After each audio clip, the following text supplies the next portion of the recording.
enjing ka pamiarsa sadaya tepang deui sareng simkuring Ella Marcella dina warta Sunda. Dina danget ayeuna simkuring bade ngadugikeun sawatara warta anu kajantenan sababaraha dinten kapengker.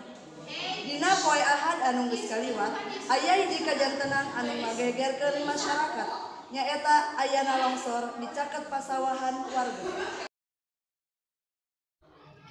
Nu nyebabkeun taneuh ieu longsor nyaeta seueurna kai anu ditebang sangeunahna jeung tanpa ayana melakan deui kai.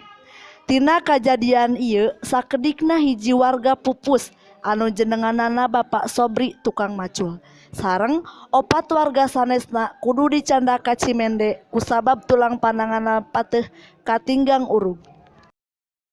Sakitu warta anu tiasa ku simkuring didugikeun ka payunan pamiarsa sadaya. Simkuring Ella Marcella amit mundur. Wassalamualaikum warahmatullahi wabarakatuh.